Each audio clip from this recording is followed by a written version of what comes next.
Hello students, myself Dhananjay Chauhan. और आज की क्लास में हम देखेंगे मैन्योर्स एंड फर्टिलाइजर। मैन्योर्स मतलब होता है खाद और फर्टिलाइजर मतलब होता है उर्वरक। तो आज की क्लास में हम पढ़ेंगे क्या खाद होती है और क्या उर्वरक होते हैं। ये वाला टॉपिक हमारे एग्जाम के पॉइंट ऑफ व्यू से बहुत ही इंपॉर्टेंट टॉपिक है स्टूडेंट्स, क्योंकि ये क्लास 12th में एमपी बोर्ड में तो पूछा ही जाता है। काफी अच्छे मार्क्स के क्वेश्चन आते हैं इससे। जैसे खाद से 3 मार्क्स के आते हैं और उर्वरक से 4 मार्क्स का क्वेश्चन आता है। और इसमें ही एक कंबाइंड चैप्टर है पादप पोषण करके, उससे 3 मार्क्स का आता है। तो 4, 3, 7 और 3 10 मार्क्स के क्वेश्चन तो 12th क्लास में आते हैं। इसके अलावा एग्रीकल्चर से रिलेटेड जितनी भी कंपटीशन एग्जाम्स है, चाहे वो हम पीएचडी की बात करें, बीएचयू की बात करें या आईसीआर की बात करें या कोई सी भी कंपटीशन की एग्जाम की हम यदि बात करते हैं एग्रीकल्चर से रिलेटेड, तो उनमें ये टॉपिक पूछा जाता है, खाद एवं उर्वरक। तो स्टूडेंट्स, जैसे हम सभी जानते हैं कि जो भी प्लांट्स है उसको ग्रो करने के लिए न्यूट्रिशन की जरूरत पड़ती है। काय की जरूरत पड़ती है? न्यूट्रिशन की, क्योंकि प्लांट जो है वो भी एक लिविंग है, जीव है वो भी। और उसको ग्रो करने के लिए, वृद्धि करने के लिए जरूरत पड़ती है पोषक तत्वों की। और प्लांट जो अपने न्यूट्रिएंट लेते हैं वो कहाँ से लेते हैं? तो प्लांट जो अपने न्यूट्रिएंट लेते हैं वो सॉइल से लेते हैं। कहाँ से लेते हैं? सॉइल से। सॉइल से मतलब हम कह सकते हैं मिट्टी से लेते हैं। फॉर एग्जाम्पल हम बोल सकते हैं प्लांट्स को ग्रो करने के लिए नाइट्रोजन की जरूरत पड़ती है। काय की ग्रो जरूरत पड़ती है? नाइट्रोजन की। तो पौधे जो है वो नाइट्रोजन का अवशोषण करते हैं, एब्जॉर्प्शन करते हैं, रूट्स के थ्रू करते हैं, जड़ों के थ्रू करते हैं। और कहाँ से करते हैं? मिट्टी से। फास्फोरस की जरूरत पड़ती है, तो फास्फोरस को वो कहाँ से ग्रहण करते हैं? तो उसका अवशोषण जो करते हैं, एब्जॉर्प्शन करते हैं, वो मिट्टी से करते हैं। अब जब हम फसलें लगाते हैं तो हम बहुत सारे पौधे उसमें लगाते हैं। जैसे आप इस खेत में देख रहे होंगे, एक कोई सी पर्टिकुलर क्रॉप हमने लगा रखी है, तो इसमें हमने क्या कर रखा है? बहुत सारे पौधे लगा रखे हैं। और जब हम बहुत सारे पौधों को लगा देते हैं तो सॉइल में प्रॉपर क्वांटिटी में इतना न्यूट्रिएंट प्रेजेंट नहीं होता है कि वो सारे पौधों को क्या कर पाए? ग्रो कर पाए। तो सॉइल जो है उसमें धीरे धीरे काय की कमी आ जाती है। तो हम बोल सकते हैं न्यूट्रिएंट की कमी आ जाती है या पोषक तत्वों की कमी आ जाती है।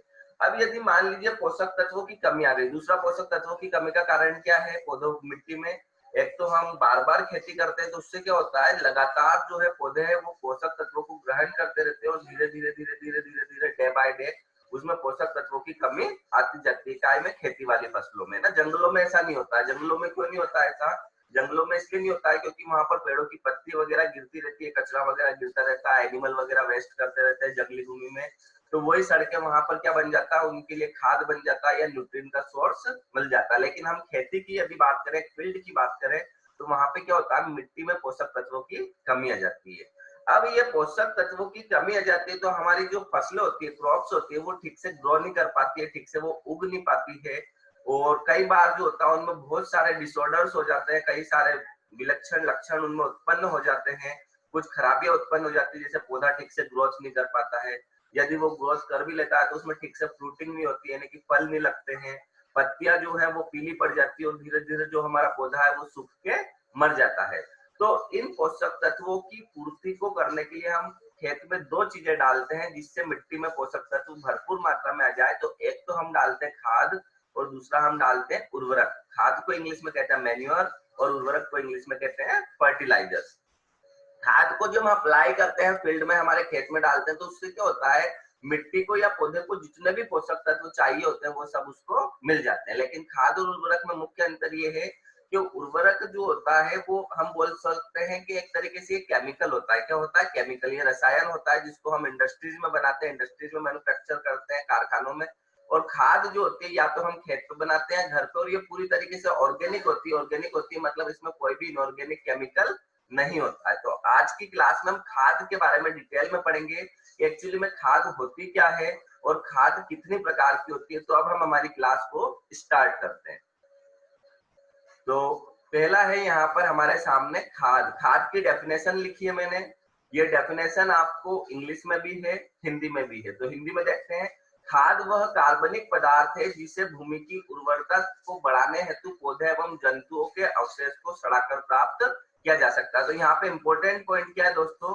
यहाँ पे जो इंपॉर्टेंट पॉइंट है वो ये है कि खाद जो है वो कार्बनिक पदार्थ है। कैसा पदार्थ है? कार्बनिक पदार्थ। कार्बनिक मतलब हम बोल सकते हैं कि इसमें कार्बन पाया जाता है। इसमें क्या पाया जाता है? कार्बन पाया जाता है। आपने एक एटॉम केमिस्ट्री में पढ़ा होगा, कार्बन जिसका एटॉमिक नंबर होता है 6 और एटॉमिक इसका जो मास होता है वो होता है 12। तो खाद क्या है? कार्बनिक पदार्थ है, मतलब इसमें कार्बन पाया जाता है। और जब इसको हम भूमि में मिलाते हैं तो भूमि की क्या बढ़ती है, भूमि की उर्वरा शक्ति बढ़ती है, मतलब उपजाऊपन जो होता है वो भूमि का बढ़ता है। और खाद को हम कैसे प्राप्त करते हैं, तो खाद को हम प्राप्त करते हैं पौधे एवं जंतुओं के अवशेषों को सड़ाकर। फॉर एग्जाम्पल, घरों से कचरा निकला, सब्जियों के छिलके निकले तो उन्हें हमने सुखा के सड़ा लिया। जंतुओं की बात करें तो मान लीजिए गाय भैंस यदि पालन हो रहा है, बकरियों का पालन होता है, भेड़ों का पालन होता है, मुर्गियों का पालन हो रहा है, तो इन्होंने क्या किया, जो डंग किया है, डंग क्या मतलब जो इनके अपशिष्ट पदार्थ है जैसे गोबर वगैरह, उसको हमने क्या कर लिया, सड़ा लिया। और उससे सड़ाकर जो कार्बनिक पदार्थ तैयार होता है उसको हम क्या कहते हैं, खाद कहते हैं। और इसे मिट्टी में मिलाने से क्या बढ़ती है, भूमि की उर्वरा शक्ति बढ़ती है। तो हम बोल सकते हैं डोज ऑर्गेनिक मैटर मतलब कार्बनिक पदार्थ, विच आर ऑब्टेन्ड बाय, जिसे हम प्राप्त करते हैं, कैसे प्राप्त करते हैं, रोटिंग द प्लांट और एनिमल रेसिड्यूज, पौधे और जंतुओं के अवशेषों को सड़ाकर। प्लांट मतलब पौधे, एनिमल मतलब जंतु, और रेसिड्यूज मतलब अवशेष, और रोटिंग मतलब सड़ाना। तो the organic matter which are obtained by rotting the plant और animal residues are known as manure. तो खाद हम किसे कह सकते हैं, तो वह कार्बनिक पदार्थ जिसे हम पौधे एवं जंतुओं के अवशेषों को सड़ाकर प्राप्त करते हैं उसे हम क्या कहते हैं, खाद कहते हैं। नेक्स्ट आगे की हम उसमें जाते हैं।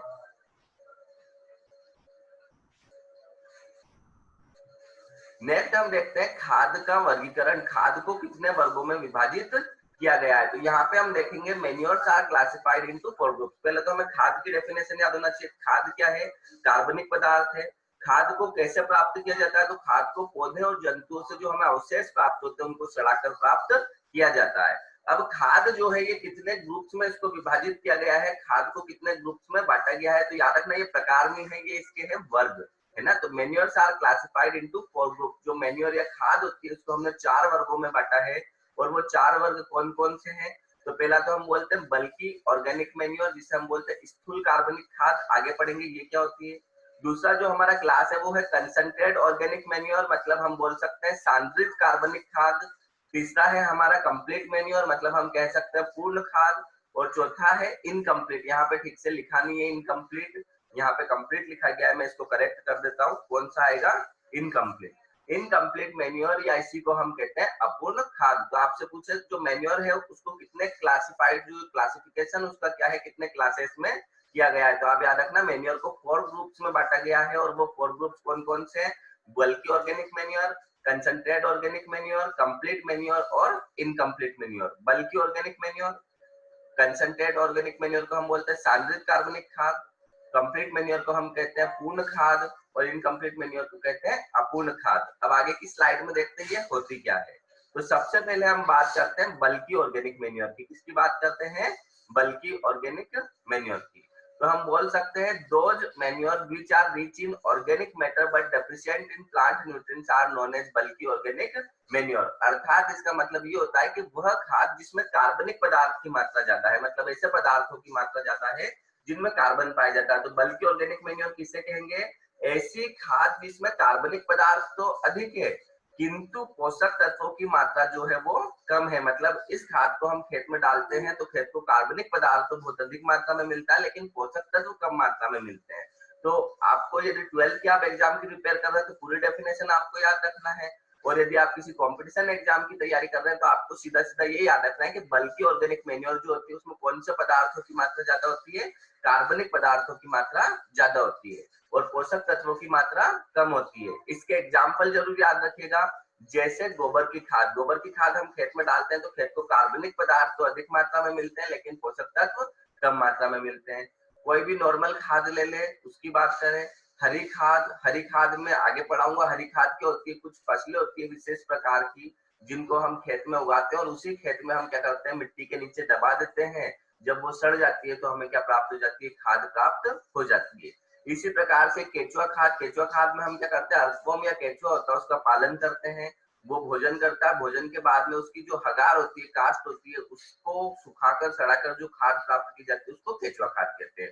तो कुल मिला के आपसे पूछ ले कि बल्कि ऑर्गेनिक मैन्योर क्या होती है, तो सीधा सीधा आप 2 शब्द याद रखेगा कि इसमें कार्बनिक पदार्थ की मात्रा ज्यादा होती है। कौन से पदार्थ की मात्रा ज्यादा होती है, कार्बनिक पदार्थ की, किंतु पोषक तत्व जो होते हैं वो कम मात्रा में होते हैं। तो हम बोल सकते हैं रिच इन ऑर्गेनिक मैटर बस but deficient in plant nutrients. Example बहुत इंपॉर्टेंट है। यदि आप कंपटीशन एग्जाम की तैयारी कर रहे हैं तो आपको सीधा याद रखना है कि बल्कि ऑर्गेनिक मैटर में कार्बनिक पदार्थ या ऑर्गेनिक मैटर तो ज्यादा होते हैं लेकिन प्लांट न्यूट्रिएंट कम होते हैं। और एग्जांपल है farmyard manure, green manure और वर्मी कंपोस्ट। इसके बाद में बात करते हैं हम स्थूल कार्बनिक खाद, सांद्रित कार्बनिक खाद और कंसंट्रेटेड ऑर्गेनिक मैटर की। यदि हमें बल्कि याद हो गई तो इसका जस्ट अपोजिट कौन सा है, तो इसका जस्ट अपोजिट है कंसंट्रेट ऑर्गेनिक मैन्योर। तो बल्कि ऑर्गेनिक मैन्योर में हमने पढ़ा था कि इसमें कार्बनिक पदार्थों की मात्रा ज्यादा होती है, तो कंसंट्रेट में हम इसका अपोजिट क्या कर देंगे कि इसमें कार्बनिक पदार्थों की मात्रा कम होती है। किंतु फिर अधिक क्या होगी, तो अधिक क्या होंगे, इसमें पादप पोषक तत्व अधिक होंगे, प्लांट न्यूट्रिएंट अधिक होंगे। तो बल्कि में हमने पढ़ा था कि इसमें ऑर्गेनिक मैटर तो ज्यादा होता है, ऑर्गेनिक मैटर तो ज्यादा होता है किंतु इसमें प्लांट न्यूट्रिएंट कम होते हैं। और कंसंट्रेट में इसका अपोजिट क्या कर देंगे कि इसमें प्लांट न्यूट्रिएंट तो बहुत ज्यादा होते हैं, अधिक होते हैं, लेकिन ऑर्गेनिक मैटर जो होता है वो क्या होता है, कम होता है। तो इसी को हम बोलते हैं सांद्रित कार्बनिक खाद। तो हम कह सकते हैं वह खाद जिसमें पादप पोषक तत्वों की मात्रा तो अधिक होती है किंतु कार्बनिक पदार्थों की मात्रा कम होती है। कैसी खाद कहलाती है, तो सांद्रित कार्बनिक खाद कहलाती है, concentrate organic manure. Those manure which are rich in plant nutrient, ऐसी मैन्योर जिसमें पादप पोषक तत्व तो अधिक होते हैं but deficient in organic matter, किंतु इसमें ऑर्गेनिक मैटर या कार्बनिक पदार्थ कम मात्रा में पाए जाते हैं, ऐसी मैन्योर को हम कंसंट्रेटेड ऑर्गेनिक मैन्योर कहते हैं। फॉर एग्जांपल इसमें आ जाएगी तेलीय खलियां, मतलब जो ऑयल सीड क्रॉप होते हैं जिनके बीजों से तेल निकाला जाता है, जैसे सोयाबीन के बीजों से तेल निकाला जाता है, मूंगफली के बीजों से तेल निकाला जाता है, तिल के बीजों से तेल निकाला जाता है। तेल निकालने के बाद में जो वेस्ट मटेरियल बचता है उसको हम बोलते हैं केक। क्या कहते हैं उसको, केक या खली। जैसे हमने मूंगफली का तेल निकाल लिया, उसके बाद में जो कचरा बचा उसको हमने बोल दिया खली या केक। हम बोल सकते हैं ग्राउंडनट केक, मतलब मूंगफली की खली। तो जितनी भी तेली खलियां होती है, जैसे आप मूंगफली की खली ले लें, सोयाबीन की खली ले लें या बिनोला की खली ले लें, कोई सी भी खली ले लें, उसमें पोषक तत्व अधिक मात्रा में होते हैं किंतु कार्बनिक पदार्थ कम मात्रा में होते हैं। इसके बाद में मछली का चूर्ण, मछली को क्या करते हैं, जो मछली का वेस्ट होता है या जो मछली होती है उसको सुखा लेते हैं, सुखाने के बाद में उसको हम क्या कर लेते हैं, उसका पाउडर बना लेते हैं। तो ये जो पाउडर होता है इसमें प्लांट न्यूट्रिएंट तो बहुत ज्यादा होते हैं किंतु इसमें ऑर्गेनिक मैटर कम होते हैं। इसी प्रकार से खाद का नाम है, कमर्शियल जो मैन्योर है उसका नाम है ग्वानो। इसी प्रकार से आगे हम देखेंगे ब्लड पाउडर या रक्त चूर्ण। तो ब्लड पाउडर की बात करें, जो खून होता है उसको हम सुखा लेते हैं, सुखाने के बाद में उसका पाउडर बना लेते हैं। तो इसमें प्लांट न्यूट्रिएंट तो बहुत अधिक होते हैं लेकिन इसमें जो ऑर्गेनिक मैटर होता है कम होता है। इसी प्रकार से बोन पाउडर। तो एक बार फिर से हम रिवाइज करते हैं, तो खाद क्या होते हैं, तो खाद हम बोल सकते हैं ऐसे कार्बनिक पदार्थ जिनके पौधे एवं जंतुओं के अवशेषों के सड़ा के प्राप्त किया जाता है, क्या कहलाती है, खाद कहलाती है। और इन्हें मिट्टी में मिलाने से मिट्टी की क्या बढ़ती है, फर्टिलिटी बढ़ती है, उर्वरा क्षमता बढ़ती है। फिर खाद हमने देखा कितने ग्रुप्स में खाद को बांटा गया था, तो जो खाद है उसको 4 ग्रुप्स में बांटा गया था।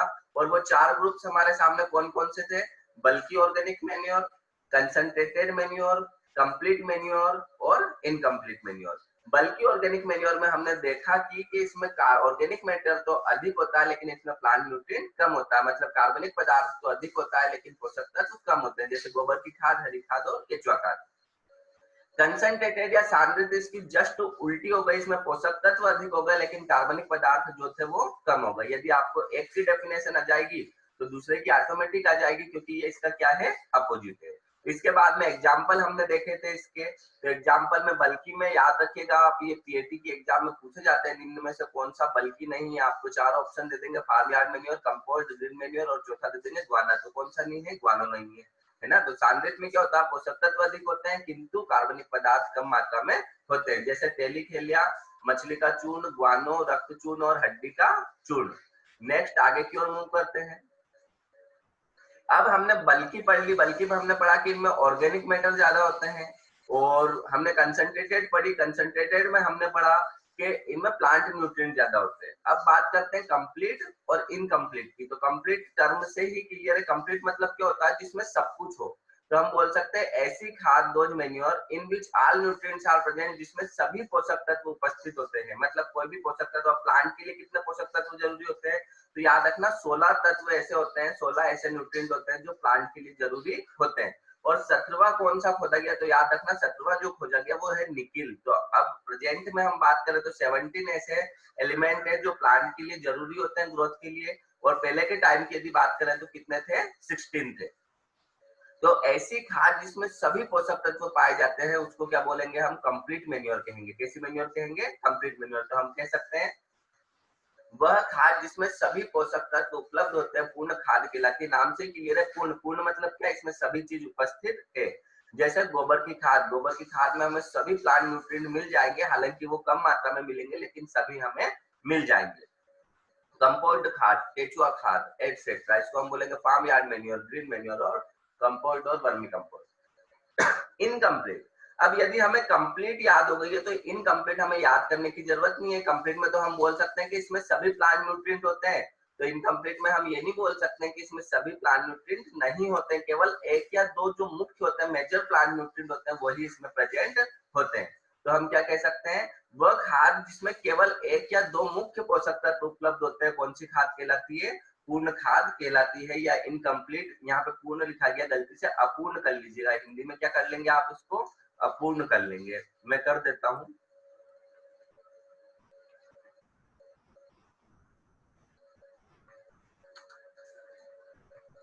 तो कौन सी खाद कहलाती है, अपूर्ण। तो पूर्ण खाद हम किसे कहेंगे, पूर्ण खाद हम उसे कहेंगे जिसमें सभी पादप पोषक तत्व उपलब्ध होते हैं।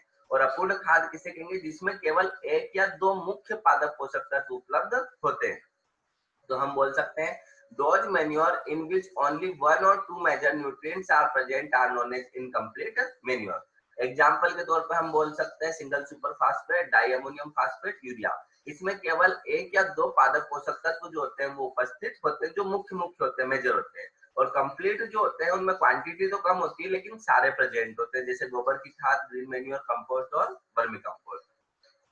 तो हमने पढ़ी खाद, खाद किसे कहते हैं, तो हम बोल सकते हैं वह कार्बनिक पदार्थ जिनको पादप और जंतुओं के अवशेषों को सड़ाकर प्राप्त किया जाता है, क्या कहलाती है, खाद कहलाती है।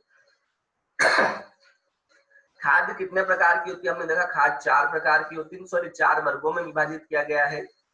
बल्कि organic manure, concentrated organic manure, complete manure और इनकम्प्लीट मैन्योर। बल्कि किसे कह रहे थे, जिसमें ऑर्गेनिक मैटर ज्यादा था लेकिन प्लांट न्यूट्रिएंट कम थे।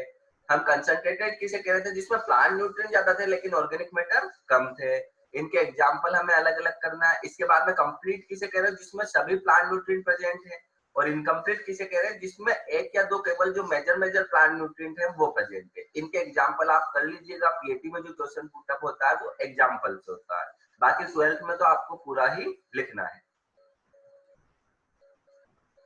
नेक्स्ट देखते हैं कार्बनिक खादों का मृदा पर प्रभाव। मतलब जो खाद है ना, अभी हम उर्वरक की बात नहीं कर रहे हैं, अभी सिर्फ हम खाद पढ़ रहे हैं, है ना। तो जो मैन्योर है उनका जो हमारी सॉइल होती है उसके ऊपर क्या प्रभाव पड़ता है। तो कार्बनिक खादों का हम मृदा पर प्रभाव देखेंगे।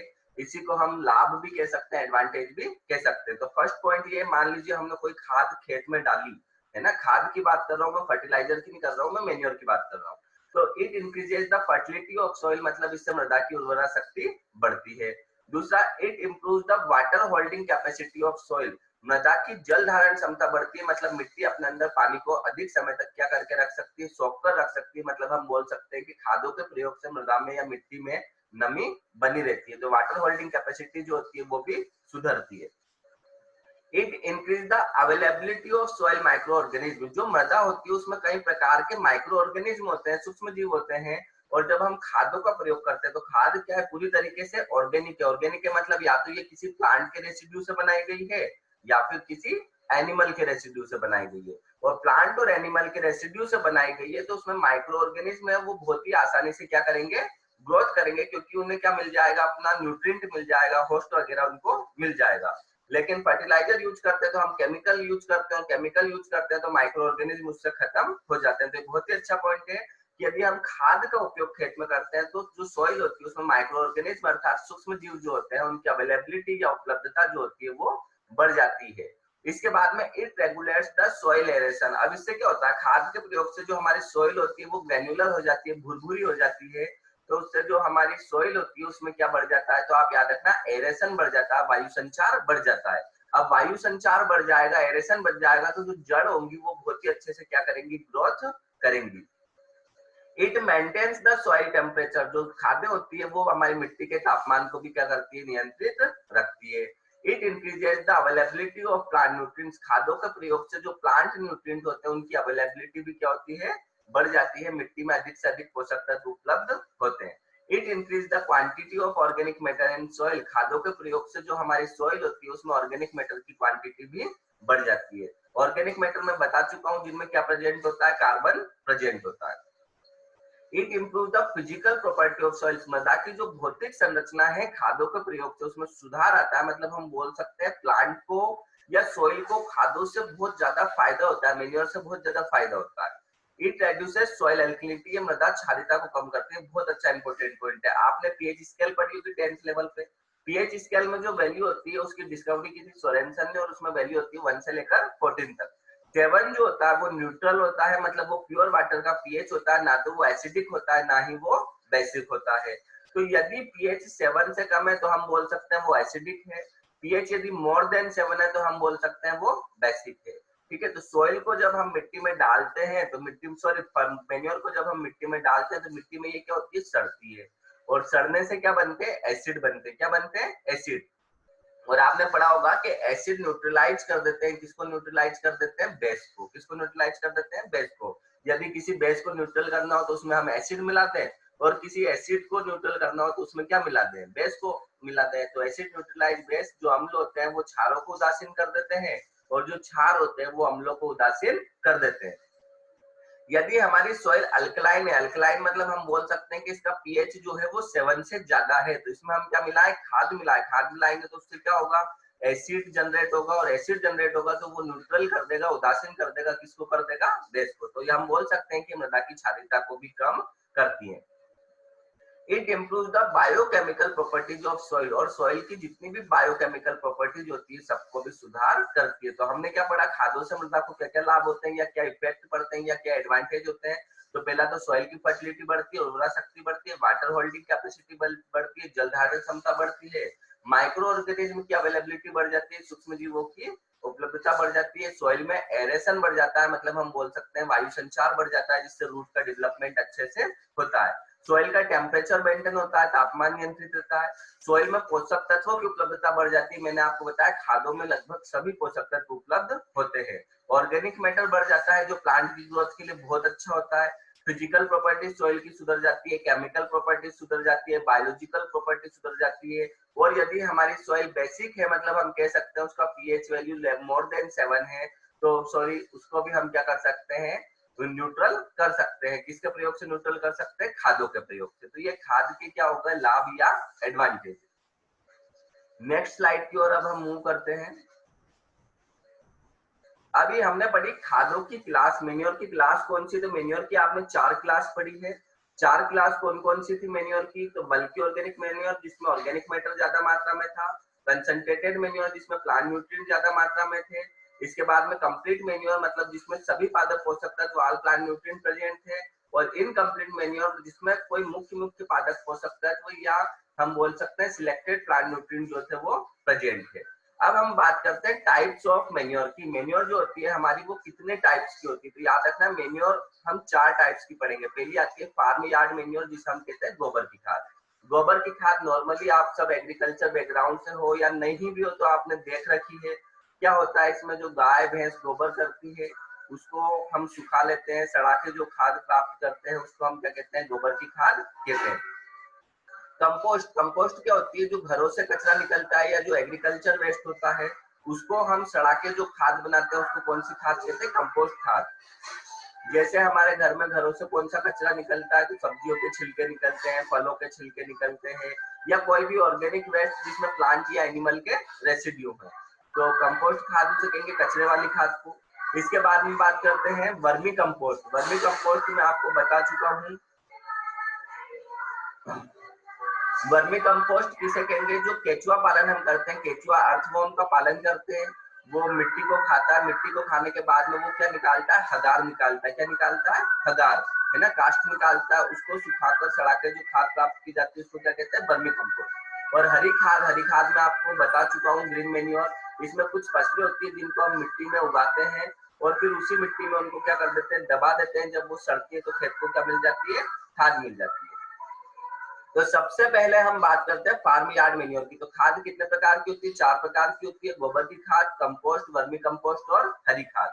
अब बात करते हैं फार्म यार्ड मेन्योर की, इसको हिंदी में कहते हैं गोबर की खाद। तो याद रखना सीधा सीधा ये काय से बनाई जाती है, तो ये बनाई जाती है पशुओं के मलमूत्र से और कृषि से प्राप्त अपशिष्ट पदार्थों से। मतलब पशुओं का जो मलमूत्र होता है जैसे गोबर हो गया या उनकी यूरिन हो गई, उससे बनाई जाती है। तो हम बोल सकते हैं made from animal Dang and urine. और इसके अलावा एग्रीकल्चर वेस्ट, जैसे हमने खेत में मान लीजिए सोयाबीन की फली की तुड़ाई कर ली है, तो जो उसका पौधा बच जाता है उसको हम क्या कर सकते हैं, सुखा के उसकी क्या बना सकते हैं, खाद बना सकते हैं। उसको सड़ाकर हम उसकी खाद बना सकते हैं।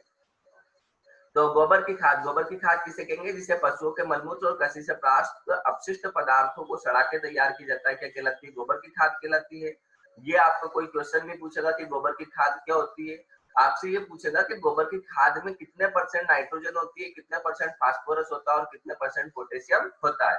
तो यहाँ पे एन का मतलब है नाइट्रोजन। तो याद रखना गोबर की खाद में फार्म यार्ड मेन्योर में, इसे शॉर्ट में FYM भी कहते हैं, फार्म यार्ड मेन्योर में 0.5% नाइट्रोजन, 0.25% फास्फोरस और 0.5% क्या होता है, पोटेशियम होता है। ये पीएटी में कई बार पूछा गया है कि गोबर की खाद में नाइट्रोजन, फास्फोरस और पोटास की मात्रा बताइए। तो याद रखना 0.5, 0.25 और 0.5।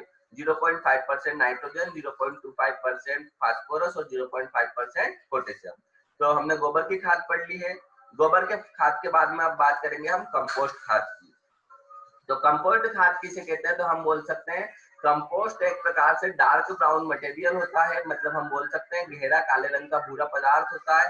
It is formed due to decomposition of organic material. जो ऑर्गेनिक वेस्ट निकलते हैं हमारे घरों से, हाउस होल्ड से और एग्रीकल्चर से, कृषि से जितने भी ऑर्गेनिक वेस्ट निकलते हैं, जैसे सब्जियों का कचरा, पौधों के अवशेष, पौधों के भाग जिन जो हमारे लिए उपयोगी नहीं है, तो जितने भी हमारे घरों से कचरा निकलता है और खेती से कचरा निकलता है, उसको सड़ाकर जो खाद हम बनाते हैं उसको कौन सी खाद कहते हैं, कंपोस्ट खाद कहते हैं। तो ये डेफिनेशन 12 के हिसाब से आप याद रखिएगा। पीएटी या किसी कंपटीशन एग्जाम की तैयारी याद कर रहे हैं तो सिर्फ इतना याद रखिए कि कंपोस्ट खाद किसे कहते हैं। तो कंपोस्ट खाद किसे कहते हैं, जो कचरे से खाद बनाई जाती है, वो कचरा चाहे हमारे घर का हो या एग्रीकल्चर से हमें मिला हो, तो उसे सड़ा के जो खाद हम तैयार करते हैं उसे क्या कहते हैं, कंपोस्ट। और इसमें याद रखिएगा कितने परसेंट नाइट्रोजन होता है, कितने परसेंट फास्फोरस होता है और कितने परसेंट पोटेशियम होता है। तो कंपोस्ट में हम कह सकते हैं वह खाद जिसे कृषि एवं घरों से निकलने वाले कचरे को सड़ाकर प्राप्त किया जाता है। कौन सी खाद कहलाती है, कंपोस्ट खाद कहलाती है। इसमें नाइट्रोजन 0.5%, फास्फोरस 0.15% और पोटेशियम 0.5%। अब हम बात करते हैं वर्मी कंपोस्ट की। इसी को हम कहते हैं हिंदी में केचुआ खाद। केचुए को आपको पता है किसानों का मित्र कहते हैं। पीछे आप एक फोटो देख रहे होंगे जिसमें आपको कुछ केचुए दिखाई दे रहे होंगे, है ना। तो वर्मी कंपोस्ट की बात करते हैं, इसी को हम कहते हैं केचुआ खाद। तो ये भी क्या होता है, काला भूरे रंग का पदार्थ होता है। ये केचुए द्वारा प्राप्त मल को सड़ाकर प्राप्त किया जाता है। मतलब हम केचुआ पालन करते हैं और केचुआ जो भी मल का उत्सर्जन करता है, जो भी एक्सक्रीटा निकालता है, जो भी हगार निकालता है, उसको सड़ाकर जो खाद बनाते हैं उसको क्या कहते हैं, वर्मी कंपोस्ट कहते हैं। तो हम केचुआ पालन करते हैं।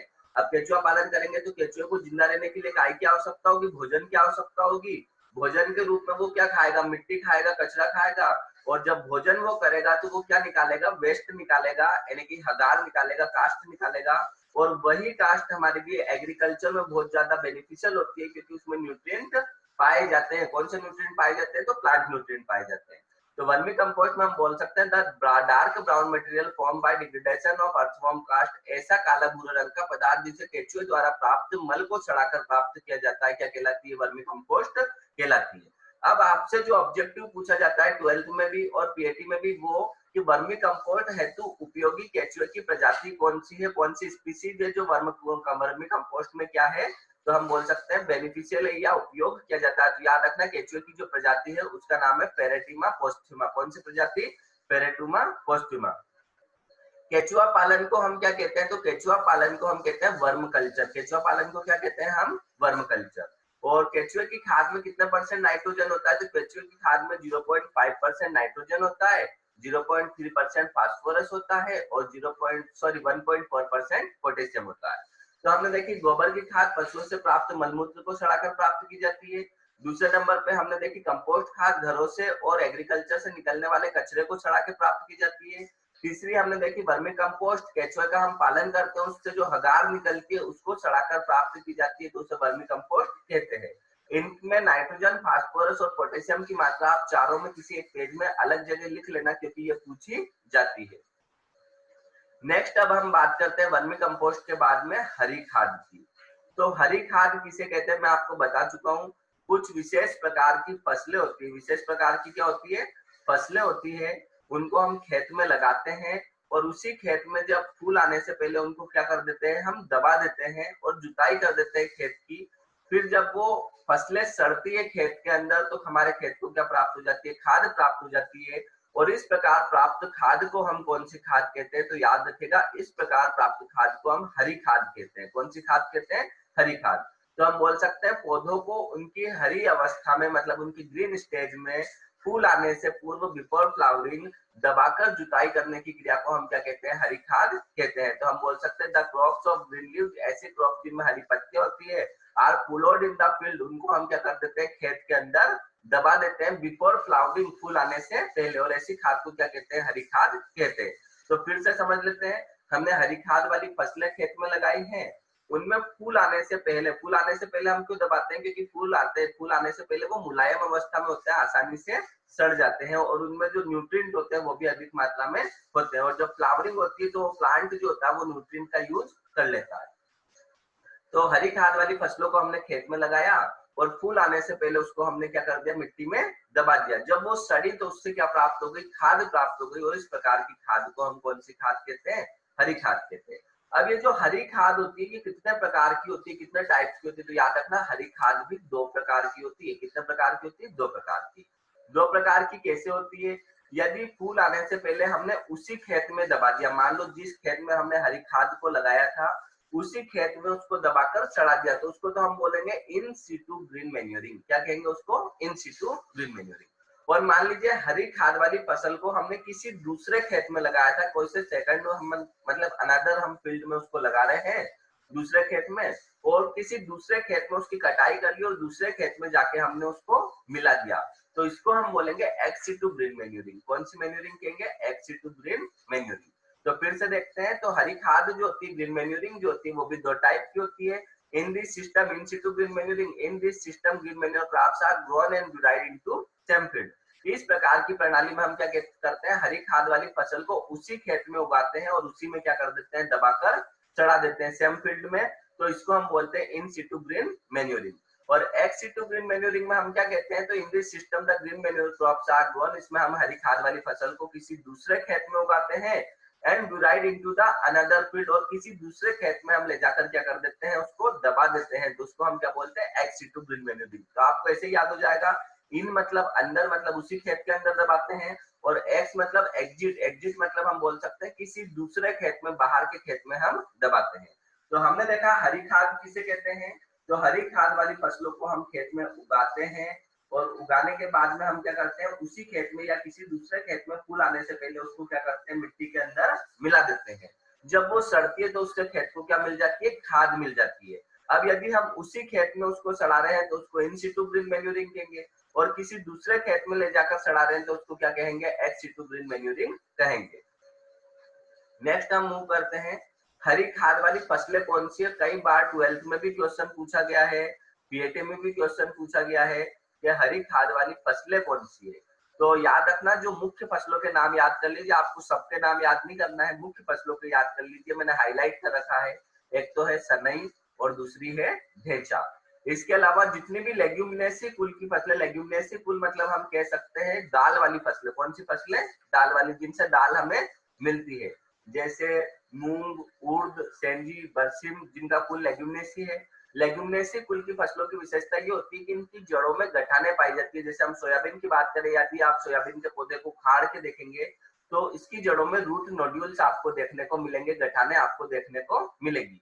इन गठानों में एक बैक्टीरिया पाया जाता है, एक जीवाणु पाया जाता है, जिसे हम कहते हैं राइजोबियम। क्या कहते हैं, राइजोबियम। और ये जीवाणु क्या करता है, जो एटमॉस्फेयर की नाइट्रोजन होती है, हमारे एटमॉस्फेयर में कितने परसेंट नाइट्रोजन है, 78% नाइट्रोजन है। एटमॉस्फेयर की जो नाइट्रोजन होती है उसको क्या करता है, ये सॉइल के अंदर स्टेबल कर देता है ना। तो इसलिए हम लेग्यूमिनेसी कुल की फसलों का चुनाव करते हैं, क्योंकि इनकी जड़ों में गठाने पाई जाती है और उनमें कौन सा बैक्टीरिया होता है, राइजोबियम बैक्टीरिया होता है। तो हरी खाद वाली फसलों में मुख्यतः आप नाम याद रखना, एक तो सनई का याद रखना, एक ढेंचा का याद रखना, बाकी इन सबके आप रख लेना, लेकिन इन दोनों के स्पेशली आप रखना क्योंकि यही एग्जाम में पूछे जाते हैं। तो सनई जो है इसका बॉटनिकल नेम क्या है, इसका साइंटिफिक नेम क्या है, तो क्रोटोलेरिया जेनेसिया है, खरीफ की क्रॉप है। ढेंचा का साइंटिफिक नेम क्या है, सेसपेनिया रोस्टेटा है, और ये भी कौन सी क्रॉप है, खरीफ की क्रॉप है। इसमें 0.43% नाइट्रोजन पाया जाता है और इसमें 0.42% नाइट्रोजन पाया जाता है। तो सनई और ढेंचा। अब आपसे नॉर्मली जो क्वेश्चन पूछा जाता है वो कैसा पूछा जाता है कि धान के खेत के लिए उपयुक्त हरी खाद वाली फसल के नाम बताइए। तो आपको 4 ऑप्शन दे देंगे, सनई, ढेंचा, मूंग, उर्द। तो याद रखना उसमें जो आपका सही आंसर आएगा सनई। क्या आएगा, सनई। किसी भी फसल में पूछ ले सही आंसर क्या आएगा, सनई। और ऑप्शन में यदि सनई ना हो तो आपको क्या लगाना है, ढेंचा। अब मैं आपको एक और अच्छी जानकारी ये देना चाहूंगा कि जो हरी खाद वाली फसलें होती है, या फिर हम बोल सकते हैं जो लेग्यूमिनेसी फैमिली की जो क्रॉप्स होती है, दलहनी कुल की जो फसलें होती है, उनकी जड़ों में गठाने पाई जाती है। उनमें एक बैक्टीरिया होता है, उस बैक्टीरिया को हम कौन सा बैक्टीरिया कहते हैं, राइजोबियम बैक्टीरिया कहते हैं। और ये राइजोबियम बैक्टीरिया क्या करता है, एटमॉस्फेयर की जो नाइट्रोजन होती है उसको सॉइल के अंदर क्या कर देता है, स्टेबल कर देता है नीचे, है ना। तो ये जो गठाने पाई जाती है ये कहाँ पर पाई जाती है, ये जड़ों में पाई जाती है। कहाँ पर पाई जाती है, जड़ों में। लेकिन जो ढेंचा है इसकी एक स्पीसीज है जिसको हम बोलते हैं सेसपेनिया रोस्टेटा। 2-3 स्पीसीज है इसकी, एक है सेसपेनिया एक्यूमुलेटा, मैंने इंपोर्टेंट वाली का नाम लिखा सेसपेनिया रोस्टेटा। इसकी जड़ों में तो पाई जाती है राइजोबियम जीवाणु की गठाने, राइजोबियम बैक्टीरिया की नोड्यूल्स, लेकिन जड़ों के साथ साथ इसके तने पर ऊपर भी पाई जाती है। साइंटिफिक नेम आप सबको याद कर लेना, सनई का क्रोटोलेरिया जेनेसिया, ढेंचा का सेसपेनिया रोस्टेटा, मूंग का आ जाएगा विग्ना रेडिएटा, उर्द का आ जाएगा विग्ना मुंगो। मूंग को यहाँ पर इंग्लिश में कहते हैं ग्रीन ग्राम क्योंकि ये हरे कलर की होती है। उर्द को हम उर्द भी कहते हैं, ब्लैक ग्राम भी कहते हैं क्योंकि ये काले रंग की होती है। सेंजी का हो जाएगा मेलिलोटा सेंडिका, बरसिन का हो जाएगा ट्राइफोलियम एग्लिजेंड्रियम। अब इसमें आप एक चीज याद रखिएगा कि साइंटिफिक नेम तो आप सबके याद कर लेना क्योंकि ये पूछे जाते हैं। सीजन भी याद रख लेना आप, मैक्सिमम का खरीफ है, सिर्फ 2 का रबी है, बरसिम और सेंजी का, है ना। तो ये सारी चीजें तो आप सब याद कर लेना। लेकिन क्वांटिटी में आप कंफ्यूज हो गए, इसलिए क्वांटिटी में सिर्फ 2 की ही याद रखना है। तो आप सनई की याद रख लेना क्योंकि यही एग्जाम में पूछी जाती है, और एक ढेंचा की याद रख लेना कि इसमें कितना परसेंट नाइट्रोजन होता है। तो सनई में तो 0.43% और ढेंचा में 0.42%। नेक्स्ट स्लाइड की ओर मूव करते हैं। अब हम बात करते हैं हरी खाद वाली जो फसलें होती है उनकी क्या क्या विशेषताएं होती है या उनकी क्या क्या क्वालिटीज होती है। तो हरी essential qualities of green manure crops, मैंने आपको बताया था विशेष प्रकार की फसलें होती है जिनको हम हरी खाद वाली फसलें कहते हैं। और इन फसलों को हम खेत में लगाते हैं और मिट्टी में दबा देते हैं। उससे क्या होता है, जो मिट्टी होती है उसको हमें क्या मिल जाती है, नाइट्रोजन मिल जाती है, उसको प्लांट न्यूट्रिएंट मिल जाते हैं जब ये सड़ती है। तो जो हरी खाद वाली फसलें होती है उनमें क्या विशेषता होती है, इसके पहले आपको स्लाइड में पीछे एक फोटो दिख रहा होगा। इसमें आपको रूट दिख रही है और इस रूट में गठाने दिख रही है, आपको इस प्रकार की नोड्यूल्स दिख रही है, मतलब गोल गोल गठाने दिख रही है। यही वो गठाने हैं जिनमें राइजोबियम बैक्टीरिया पाया जाता है। कौन सा बैक्टीरिया पाया जाता है, राइजोबियम बैक्टीरिया। और ये क्या करता है, एटमॉस्फेयर की नाइट्रोजन को जमीन के अंदर क्या कर देता है, स्टेबल कर देता है। तो हरी खाद वाली फसलों की विशेषता क्या है, तो पहली विशेषता तो ये है कि it should be grow rapidly. ये तेजी से कैसी होना चाहिए, वृद्धि करने वाली होना चाहिए। मतलब जल्दी जल्दी ये क्या करना चाहिए, ग्रोथ करना चाहिए। ऐसा ना हो कि हमारा टाइम इसको आधे से ज्यादा टाइम इसको बड़ा करने में निकल जाए और हम मेन क्रॉप हमारे खेत में ले ही नहीं पाए। तो ये बहुत ही जल्दी से कैसी होना चाहिए, ग्रोथ करने वाली होनी चाहिए। दूसरा, इनमें large number of leaves and branches, मतलब अधिक संख्या में पत्तियां एवं शाखाएं होना चाहिए। जब पत्तियां अधिक मात्रा में होगी तो नॉर्मल सी बात है वो सड़ेंगी, और जब वो सड़ेंगी तो ज्यादा पत्तियां होंगी तो वो ज्यादा सड़ेंगी, और ज्यादा सड़ेंगी तो प्लांट को न्यूट्रिएंट जो है, सॉइल को न्यूट्रिएंट जो है वो भी ज्यादा मिलेगा। तो पहला तो ये है कि ये तेजी से ग्रोथ करना चाहिए। दूसरा, इनमें पत्तियां और शाखाएं जो है वो अधिक मात्रा में होना चाहिए। तीसरा हमारा पॉइंट ये कि इनमें रूट नोड्यूल्स, रूट में नोड्यूल्स मैंने आपको बताई है जड़ों की ग्रंथियां, नोड्यूल्स। ये पीछे आपको जड़ दिख रही है फोटो में, और इसमें क्या है, नोड्यूल्स है, इस प्रकार की गोल गोल ग्रंथियां हैं। यह भी अधिक मात्रा में होना चाहिए ताकि राइजोबियम बैक्टीरिया जो है वो एटमॉस्फेयर की नाइट्रोजन को, वायुमंडल की नाइट्रोजन को जमीन के अंदर क्या कर पाए, स्थापित कर पाए। नेक्स्ट, हरी खाद वाली फसलें इस प्रकार की होना चाहिए, टॉलरेट होना चाहिए। किसके प्रति टॉलरेट होना चाहिए, अनफेवरेबल क्लाइमेट, मतलब यदि इसके विपरीत जलवायु है तो उसको सहन करने की इसमें क्या होना चाहिए, क्षमता होना चाहिए। मान लीजिए ठंड अधिक ज्यादा हो गई तो पाले को सहन करने की क्षमता होना चाहिए। बारिश यदि कम हुई है तो सिंपल सी बात है, सूखे को उसको सहन करने की क्षमता होना चाहिए, मतलब अनफेवरेबल क्लाइमेट जो है उसको सहन करने की उसमें क्या होना चाहिए, क्षमता होनी चाहिए। इसके साथ ये फसलें ऐसी होना चाहिए जिसमें रोग कम से कम लगे, मतलब हम बोल सकते हैं कि डिसीज रेसिस्टेंट होना चाहिए, रोग प्रतिरोधी होना चाहिए। इसके साथ में इंसेक्ट रेसिस्टेंट होना चाहिए, कीट प्रतिरोधी होना चाहिए, मतलब इसमें कीड़े भी कम से कम लगना चाहिए ताकि हमारी क्रॉप खराब ना हो। तो हरी खाद वाली फसलों की विशेषता क्या हो गई कि एक तो ये ग्रोथ रैपिड करना चाहिए, शीघ्रता से ये वृद्धि करना चाहिए। दूसरा, इसमें पत्ती और शाखाएं अधिक होना चाहिए, large number of leaves and branches होना चाहिए। इसमें पर्याप्त मात्रा में ग्रंथियां होना चाहिए जिससे राइजोबियम जीवाणु जो है वो वायुमंडल की नाइट्रोजन को, एटमॉस्फेयर की नाइट्रोजन को जमीन के अंदर क्या कर पाए, स्टेबल कर पाए। इसके साथ में टॉलरेट होना चाहिए, सहनशील होना चाहिए। किसके प्रति सहनशील होना चाहिए, अनफेवरेबल क्लाइमेट, यदि विपरीत जलवायु है तो उसको सहन करने की क्षमता होना चाहिए। ये डिसीज रेसिस्टेंट होना चाहिए, मतलब इसमें रोग कम से कम लगना चाहिए। और इसके साथ में ये इंसेक्ट रेसिस्टेंट होना चाहिए, इसमें कीट भी कम से कम लगना चाहिए। इसके साथ ही बहुत अच्छा पॉइंट है कि ये इजीली अवेलेबल होना चाहिए, आसानी से इसका बीज हमें मिल जाए। और कैसा हो, साथ में ये सस्ती होना चाहिए। कैसी होना चाहिए, सस्ती होना चाहिए। तो ये हरी खाद वाली फसलों की विशेषता है जो 3 नंबर में क्लास 12 में पूछी जाती है और पीएटी में भी पूछी जाती है। मान लीजिए आपसे पूछ लेगा निम्न में से कौन सी हरी खाद वाली फसलों की विशेषता नहीं है। पहला बोल देगा कि इनकी जड़ों में ग्रंथियां होना चाहिए। दूसरा बोल देगा कि ये रोग और कीट प्रतिरोधी होना चाहिए। तीसरा बोल देगा ये आसानी से वृद्धि करने वाली होना चाहिए। और चौथा बोल देगा कि इनकी जड़ों में ग्रंथियां नहीं होना चाहिए। तो कौन सा नहीं है, ग्रंथियां नहीं होना चाहिए। तो इस प्रकार का ऑब्जेक्टिव पीएटी या कॉम्पिटिशन एग्जाम में भी पूछा जाता है। तो ये आज का हमारा खाद वाला टॉपिक कंप्लीट हो चुका है। आप कमेंट में करके बताइए आपको ये टॉपिक कैसा लगा, ये क्लास आपको कैसी लगी, खाद को आप कितने अच्छे से समझ पाए हैं। नेक्स्ट क्लास में हम देखेंगे टॉपिक में उर्वरक या फर्टिलाइजर।